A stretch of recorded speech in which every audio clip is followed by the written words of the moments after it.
Hey, what's up you guys, it's UBFire, and today I am going to be bringing you guys, is the Royal Spear worth it? So we're going to be testing it against the Crescent Pike, which is the craftable weapon. And if you guys don't know what the Royal Spear is, if you go to the Pieman's Bargain, go to the Star Glitter Exchange, it is the spear right here.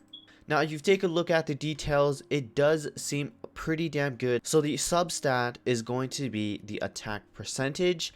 And then for the effect, it says upon damaging an opponent, increases the critical rate by 8% and max of 5 stacks. And a crit removes all the stacks. Now, if you think about this, this sounds really damn good because spear users attack so fast, like really fast. So if you're damaging an opponent and it increases the critical rate by 8%, just imagine how much damage you can be doing. It sounds really good, right? So that is what we're going to be testing out today. Now let me just say this right off the bat. So the Royal Spear was underwhelmingly so much more weaker than the Crescent Spear. It is absolutely insane how insane the Crescent Spear is, and I think it is honestly one of the best weapons out in the game for the pole arm class, without a doubt. So let's go ahead and start with the overlook on both of the weapons. So right here we have the Crescent Pike, and then we have the Royal Spear right here.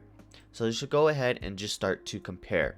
So the base stack for both weapons at both level 80 is the same. Now for the physical damage bonus on the Crescent Pike, if you are at level 80, it does go up to 31.5, and for the Royal Spear, it does go all the way up until to 25.1. Both level 4 star, and both of them are a refinement rank 1. Now, of course, the artifacts are going to be a huge factor into how the weapon plays out, but at the same time, I still feel like the Crescent Pike is still going to be in the favorable side here because of just how good the Crescent Pike is. So you know what, let's just go ahead and start testing out these two weapons. So we're gonna first start off with the Crescent Pike. Now keep in mind, I am world level 7 and the weapon is only level 80, so it is like a whole 10 level behind of being maxed. And we're gonna slow this down side by side, the Crescent Pike versus the Royal Spear, because the spear users attack really fast, so it's really hard to see which one can out damage the other. Now for the Crescent Pike, there is quite a downside if you don't have a constant flow of energy particles going to you. As you can see with Official's E, providing the energy particles, you won't be getting that side effect from the Crescent Pike. So once again, taking a look at the Crescent Pike DPS, for the very first hit, I got 220. And then going on to the second hit, I actually got 223. And for the third hit, I actually got a crit here. So it went to 654. And then moving on to his spin attack move, his base stat was usually around 76 and he crit for 182. Now moving on to the Royal Spear, this is going to be where you're going to see the big difference between the two. As you can see, when I'm doing my spin attack for Zhongli, I'm doing 70 for a base attack. And then I crit for 168.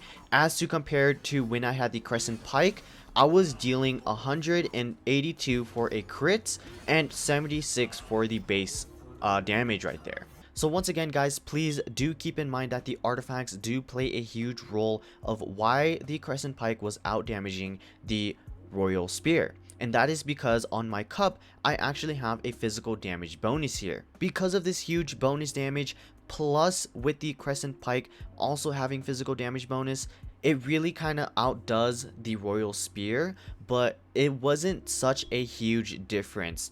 Once again, if you take a look at the base damage of the Royal Spear, it was dealing only 70 when it was doing his spin attack, but when you take a look at the Crescent Spear, it was 76. So it was like a total of 6 damage difference. But if I actually take this physical damage bonus cup off, the Royal Spear would indeed be out damaging the Crescent Pike without the Crescent Pike buff.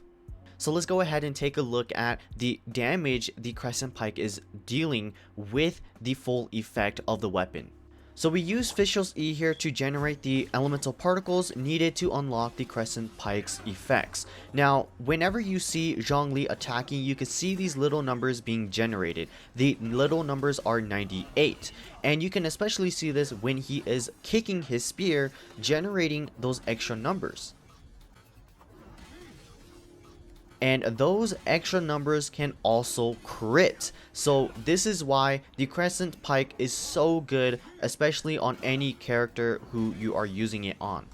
Alright guys, so after seeing the damage on both weapons and testing them out, I made a pros and cons to both spears. Now let's go ahead and start with the Crescent Pike. So the pros about this is that it is easy to obtain, a lot more easier than the Royal Spear. Because as you know, the Royal Spear is on the shop, and in order to get those currencies, you're gonna have to pull.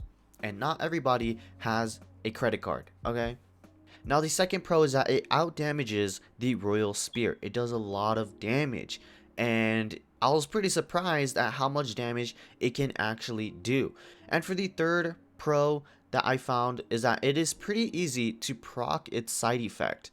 Because all you need is just a constant flow of the particles, and you can easily obtain that through either Xiangling's Scuba or even Fischl's E. But the cons about the Crescent Pike is that if you don't have any particles flowing and going to you, then it is not going to have its full effect. So those extra damage that you gain is not going to be there if you don't get any particles, if you don't have a constant flow of particles going to your character. And the second con is that it has a physical damage percentage for the sub stat. And the reason why this is a con, it can go both ways. It definitely can go both ways. It can be a bonus, but at the same time, it can also be a downfall. And the reason why is because physical damage bonus does not increase your ultimate damage. It does not increase your E damage. It only increases your physical damage percentage, or your physical attack, your basic attack. So honestly, having the physical damage bonus, I see it as a double-edged sword.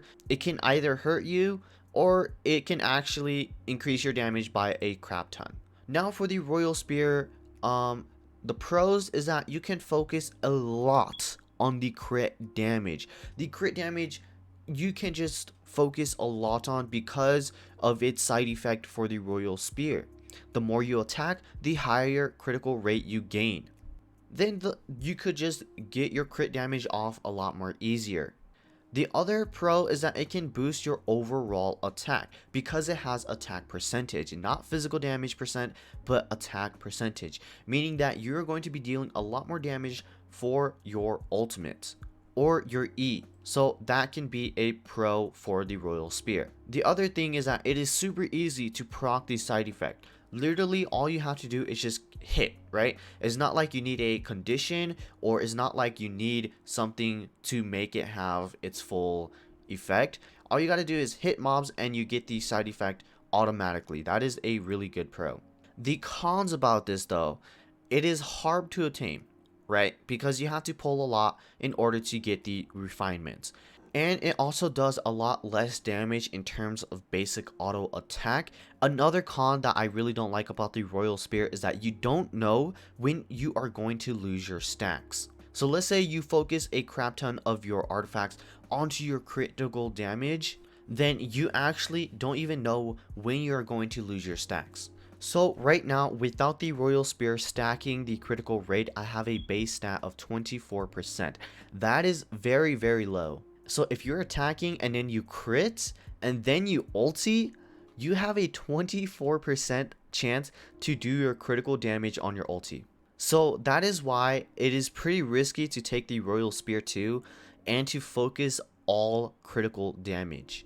Because take for example a Zhongli, a character that relies heavily on his E and on his ulti, especially his ulti, because you're stacking so much crit damage, and you don't know when you're going to lose your stacks, you might suddenly crit out of nowhere when you're basic attacking, lose all of your critical rate stats, and then you only have like a 24% chance to actually crit. But I know what you guys are thinking. You guys see a third spear on the thumbnail. Now the real battle begins. The royal spear was just the warm-up. Let's go ahead and take a look at the actual battle here. So right here, as you guys can see, this is called the Dragonspine spear. This is where the real battle is going to begin, and I am going to make a future video on this. So this is another spear that is coming up in 1.2. Yes, and the reason why I'm covering this is because if you scroll all the way down, obtained from recipe, the Northlander polearm prototype. You guys remember that? Yes, that is a crafting recipe type. So these are what you get from the weekly bosses, meaning that there is going to be new buildable weapons from the blacksmith. And this polearm is going to be one of the buildable weapons in 1.2. So for the Dragonspine spear, it is a 4-star weapon, of course. It also has a base attack of 41. And then for the secondary stat, it is physical damage. If the royal spear was a physical damage weapon, it would have been a totally different story. That would have been actually insane, and it could have been really worth it if it was a physical damage percentage spear instead of an attack percentage spear. So sadly, the royal spear is just an attack percentage, and there's nothing that's going to change that. But for the dragon spear, the secondary stat is going to be a physical damage rivaling the Crescent Pike. Now for the weapon ability or the weapon effect. Hitting an enemy with a normal and charge attack has a 60% chance of forming and dropping an Everfrost icicle above them, dealing 80% AoE attack damage. This can only occur every 10 seconds. Enemies affected by cryo are dealt 200% attack damage, which can only occur every 10 seconds. That is actually insane, and I am so freaking curious whether to see which one is a lot more better, the Dragonspine spear or the Crescent Pike. Now this seems to be a hard battle here because it has a pretty interesting side effect, which is dealing an 80% AoE attack damage. Not only that, but it also has an additional damage where if you are attacking an enemy that is affected by cryo, you deal 200% attack damage, but this can only occur every 10 seconds. Now keep in mind, the actual 1.2 update has not actually come, so this damage or these numbers could change. So please take this with a grain of salt. This is why you don't believe in leaks until it actually comes out. Because for example, for Zhongli, when he was in the beta testing, he was actually a lot more stronger than he was right now. So he got really nerfed. So the Dragonspine spear, this can get nerfed, or it could change before the 1.2 update comes out. So just keep that in mind. And if you are wondering where I got this information from, it is from Genshin Honey. I'll leave the link in the description down below. Anyways guys, I'll see you guys in the next video. Please leave a like, comment, and subscribe. The only reason why I bought this royal spear was to test it and to show you guys whether if it was worth it or not. Don't get me wrong, the royal spear is still a good weapon. It's just really hard to obtain because you have to pull a crap ton of characters or even weapons themselves. And I'll see you guys in the next one. Have a good morning, have a good evening, and have a good night. Peace!